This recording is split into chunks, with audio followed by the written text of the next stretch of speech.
इसका कारण केवल बस इतना ही है कि तुम्हें पुत्र की प्राप्ति नहीं हुई है। पुत्री को जन्म देने के कारण तुम्हें तुम्हारी सास के ताने सुनने पड़ते हैं। हे पुत्री, तुम चिंता मत करो, मैं तुम्हें एक पर्ची देता हूँ। उस पर जो भी उपाय लिखा हुआ है, तुम इस उपाय को पूरे मन के साथ करो, फिर तुम्हें एक गुणवान पुत्र की प्राप्ति होगी। हर हर महादेव। कौन सी स्त्री के भाग्य में पुत्र नहीं होता? इसी पे एक कथा है। एक बार माता लक्ष्मी क्षीर सागर में भगवान विष्णु के पैर दबा रही थी। तो पैर दबाते हुए माता लक्ष्मी ने भगवान विष्णु से कहा, हे प्रभु, आज मेरे मन में 3 प्रश्न उठ रहे हैं। यदि इन तीनों प्रश्नों के उत्तर देकर आप मुझे संतुष्ट करेंगे तो मेरे मन को बहुत शांति मिलेगी। तब भगवान विष्णु कहते हैं, हे देवी, तुम्हारे जो भी प्रश्न है तुम निसंकोच होकर पूछो, मैं तुम्हारी शंका का निवारण अवश्य करूंगा। तब माता लक्ष्मी कहती है, हे प्रभु, वह कौन सी स्त्री होती है जिसके भाग्य में संतान सुख नहीं होता है? दूसरा प्रश्न है कि कौन सी स्त्री समय से पहले विधवा हो जाती है? और मेरा तीसरा प्रश्न है कि कौन सा श्रृंगार करने से स्त्री को स्वर्ग में स्थान प्राप्त होता है? तब भगवान विष्णु कहते हैं, हे देवी, तुमने उचित ही प्रश्न किए हैं। तुम्हारे ये तीनों प्रश्न अत्यंत महत्वपूर्ण हैं। इन प्रश्नों का उत्तर संसार कल्याण के लिए है। जो भी मनुष्य इन्हें ध्यान से सुनता है उसे पृथ्वी लोक पर संपूर्ण सुख प्राप्त होते हैं और मृत्यु के बाद उसे मेरे लोक की प्राप्ति होती है। भगवान विष्णु देवी लक्ष्मी से कहते हैं, हे देवी, आज मैं तुम्हें एक अत्यंत पवित्र कथा सुनाता हूँ। इस कथा के माध्यम से तुम्हारे सभी प्रश्नों का उत्तर तुम्हें प्राप्त होगा, लेकिन तुम्हें इस कथा को ध्यान से पूरा सुनना होगा। इस कथा को कभी आधा अधूरा नहीं सुनना चाहिए। इस कथा में समस्त संसार का कल्याण छिपा हुआ है। जो भी इस कथा को ध्यान से पूरा सुनेगा उसके मैं 32 अपराध क्षमा करता हूँ। तब देवी लक्ष्मी कहने लगी, प्रभु, मैं आपको वचन देती हूँ कि इस कथा को मैं पूरे मन और लगन से सुनूंगी। आप कृपया इस कथा को आरंभ करें। तो दोस्तों, आप सभी से एक विनती है, आप भी इस कथा को पूरा सुनेंगे। इसे अधूरा सुनना पाप माना जाता है। कथा शुरू करने से पहले कमेंट में जय माँ लक्ष्मी और जय श्री हरि विष्णु जरूर लिखेंगे। साथ ही वीडियो को लाइक करना ना भूलें। तो चलिए आरंभ करते हैं। भगवान विष्णु कहते हैं, हे देवी, एक समय की बात है, मध्य प्रदेश में एक छोटा सा नगर। उस नगर में एक सेठ रहता था। उस सेठ के 2 पुत्र थे और सेठ के दोनों बेटों का विवाह हो चुका था।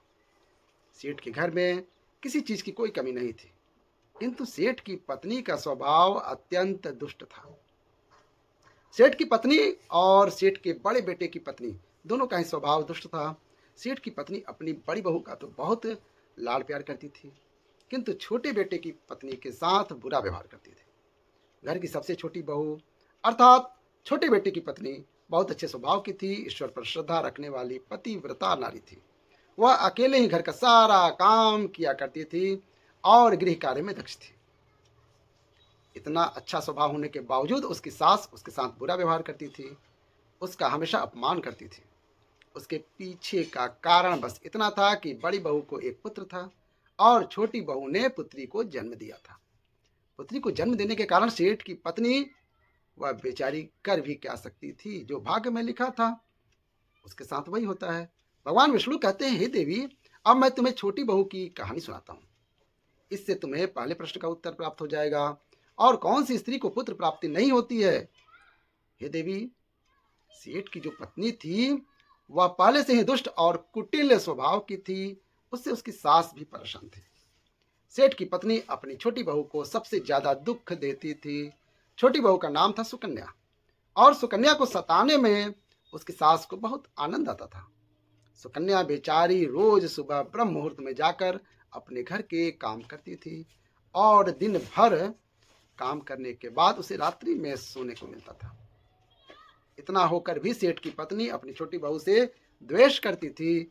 वह छोटी बहू जब झाड़ी लगाती थी, झाड़ू, तो उसकी सास आकर उसे ताना मारती थी। क्या मारती थी? तेरे हाथ में जान नहीं है क्या? तू जल्दी जल्दी झाड़ू लगा, मैं मंदिर जा रही हूँ। मेरे लौट कर आने से पहले तू भोजन बनाकर रखना और आते ही मैं भोजन ग्रहण करूंगी। और सुन, अन्न का एक दाना भी बर्बाद ना हो पाए। बेचारी सुकन्या चुपचाप अपनी सास की अत्याचार सहन करती थी और उसकी सास की हर आज्ञा का बड़ी ही विनम्रता से पालन करती थी। फिर छोटी बहू खाना बनाते हुए सोचने लगी कि मैं घर का सारा काम करती हूँ, लेकिन फिर भी चैन की सांस नहीं ले पाती हूँ। मेरी सासू माँ किसी न किसी बात को लेकर मुझे ही ताना मारती रहती हैं। पता नहीं कब उनकी ताना देने की आदत जाएगी। सुकन्या इतना सोच ही रही थी कि तभी घर के दरवाजे पर खटखटाने की आवाज सुनाई दी। छोटी बहू ने सोचा, अभी तो भोजन तैयार भी नहीं हुआ है, लगता है मेरे सासू माँ आज जल्दी लौट गई हैं, अब वह फिर से ताना मारेंगी। तब सुकन्या ने दरवाजा खोला तो उसने देखा कि द्वार पर एक सन्यासी खड़ा हुआ है। वह सन्यासी सुकन्या से कहने लगा, बेटा सदा सुहागिन रहो, तुम इस सन्यासी के लिए कुछ भोजन का दान करो। हे पुत्री, मुझे बड़ी भूख लगी है।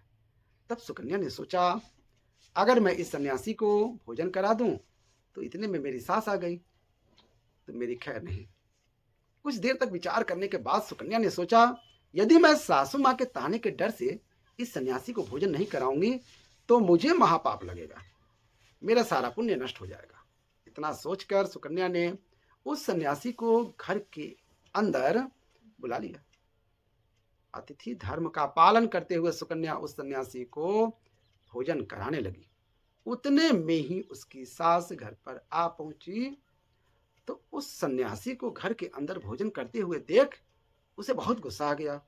वह चिल्लाते हुए सुकन्या से कहने लगी, यहाँ पर क्या किसी का भंडारा या दावत नहीं चल रहा है जो तू राह चलते भिखमंगों को घर में बिठाकर खिला रही हो?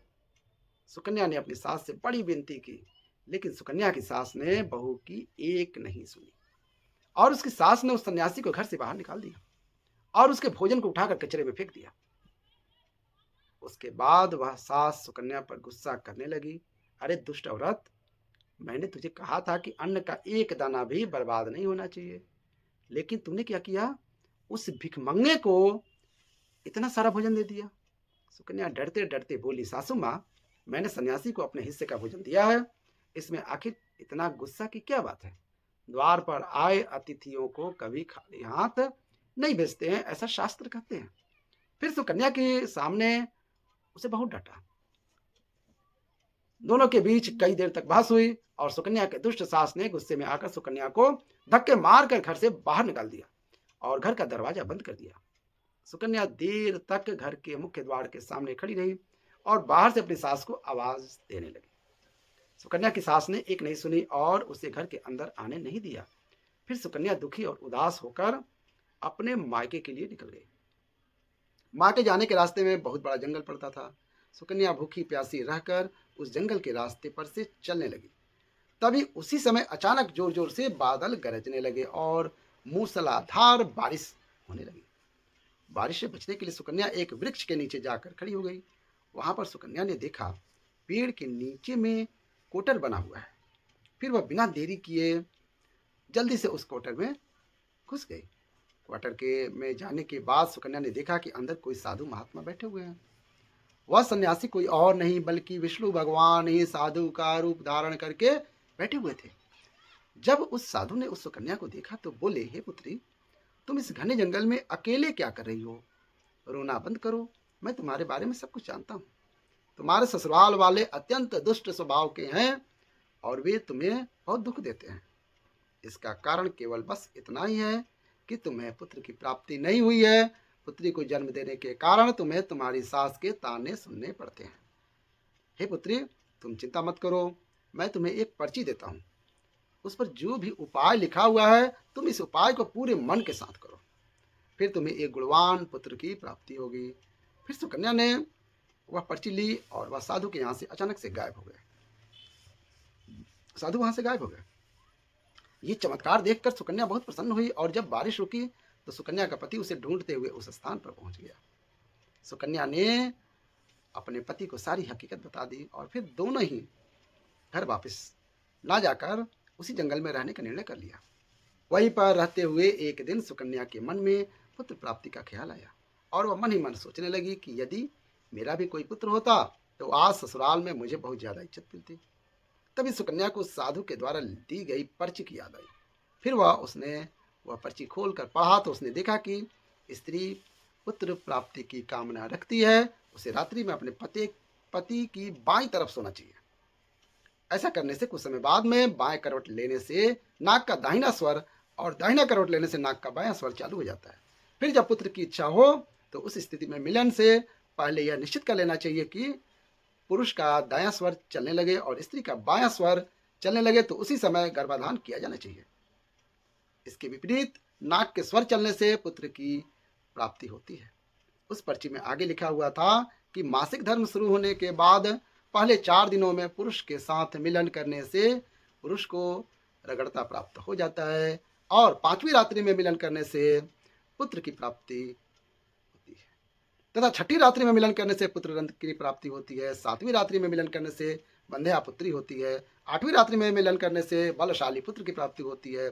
9वीं रात्रि में मिलन करने से सुंदर कन्या की प्राप्ति होती है तथा 10वीं रात्रि में मिलन करने से विद्वान और अति श्रेष्ठ पुत्र की प्राप्ति होती है। 11वीं रात्रि में मिलन करने से सुंदर आचरण वाली कन्या प्राप्त होती है। 12वीं रात्रि में मिलन करने से गुणवान पुत्र प्राप्त होता है। 13वीं रात्रि में मिलन करने से लक्ष्मी स्वरूपा पुत्री प्राप्त होती है। 14वीं रात्रि में मिलन करने से गुणवान बुद्धिमान तथा बलवान पुत्र होता है। फिर सुकन्या ने मासिक धर्म के बाद 14वीं रात्रि में अपने पति के साथ मिलन किया और उसके बाद गर्भ धारण किया। फिर दूसरे दिन सुकन्या का पति जंगल में लकड़ी काटने के लिए चला गया और सुकन्या घर पर पड़ी रही। फिर अचानक से तेज तूफान आया और सुकन्या की झोपड़ी उड़ गई। फिर सुकन्या दौड़ती हुई उसी पेड़ के कोटर में जाकर रुक गई जहां पर उसे वह साधु मिला था। सुकन्या वहां अपने पति की राह देख रही थी कि अचानक वहां पर 2 राक्षसी आ गई। वह राक्षसी अत्यंत मायावी थी। फिर उन्होंने उस कोटर के साथ पेड़ को उड़ाकर एक ऐसे स्थान पर चली गई जहां पर बहुत सारा सोना था। जब सुकन्या ने यह दृश्य देखा तो वह चौंक गई। सुकन्या पेड़ के कोटर में छिपी रही। जब वह राक्षसी भोजन की तलाश में गई तो सुकन्या ने उस स्थान पर से बहुत सारा सोना उठा लिया और उसे कोटर में भर लिया। जब वह राक्षसी लौट आई तो फिर से पेड़ पर बैठकर वे उस पेड़ को उड़ाकर उसी जंगल में आ गई। राक्षसियों के जाने के बाद सुकन्या वह सारा सोना लेकर अपने पति के पास चली गई और उसे वह सारा सोना दे दिया। फिर पति और सुकन्या दोनों अपने ससुराल को लौट गए। वहां जाकर उसने अपनी सास को वह सोना दे दिया और सारी हकीकत बता दी, जिसे सुनकर उसकी सास को बहुत गुस्सा आया और वह बोलने लगी, अरे मूर्ख औरत, तू बस इतना ही सोना लेकर आई है? इतने सोने से क्या होता है? मैं होती तो बहुत सारा सोना लेकर आ जाती। फिर उसकी सास भी उस जंगल के कोटर में जाकर छिप गई और राक्षसियों की राह देखने लगी। तभी वह 2 राक्षसी वहां पर आई और फिर उन्होंने उस कोटर को उड़ाकर एक बर्फीले पहाड़ पर ले गई। ये देख सास बहुत क्रोधित हो गई और बोलने लगी, ये कहाँ लेकर आई है? यहाँ पर तो बस बर्फ और मिट्टी है। तभी उन राक्षसियों ने उसकी आवाज सुनी और देखा तो एक बूढ़ी औरत पेड़ के कोटर में छिपकर बैठी हुई है। फिर उन्होंने उस सास को बाहर निकाला और उस बर्फीले पहाड़ पर फेंक दिया। जमीन पर गिरते ही उसकी मौत हो गई। उधर सुकन्या बड़े आनंद के साथ रह रही थी, लेकिन सुकन्या की सास कभी नहीं लौटी और सुकन्या ने जाकर उस कोटर में देखा तो वहां पर उसकी सास नहीं थी। उसे समझ में आ गया कि लालच के कारण उसकी सास की मृत्यु हो गई है। भगवान विष्णु कहते हैं, हे लक्ष्मी, जिस स्त्री को पुत्र प्राप्ति की कामना है उसे मैंने सुकन्या को दी हुई पर्ची में बताए गए उपाय जरूर करने चाहिए। दूसरा प्रश्न यह था कि किस कारण से स्त्री जल्दी विधवा होती है? तो जो स्त्री अत्यधिक लालच करती है वह स्त्री जल्दी विधवा होती है और जो स्त्री चरित्र का गहना पहनती है उसे मृत्यु के पश्चात स्वर्ग की प्राप्ति होती है। एक स्त्री को अपने चरित्र का त्याग कभी नहीं करना चाहिए। तो दोस्तों, इस प्रकार से भगवान विष्णु ने माता लक्ष्मी को यह कथा सुनाई थी। उम्मीद है आपको यह कथा पसंद आई होगी। वीडियो को लाइक जरूर करें और ऐसी ही और कथाओं को सुनने के लिए आपके अपने चैनल को सब्सक्राइब कर लें और सब्सक्राइब करके बेल आइकन जरूर दबाएं। जय श्री हरि विष्णु, हर हर महादेव। महादेव आप सभी की मनोकामना पूर्ण करें, आशीर्वाद बनाए रखें। इसी साथ वीडियो का अंत करते हैं। हर हर महादेव।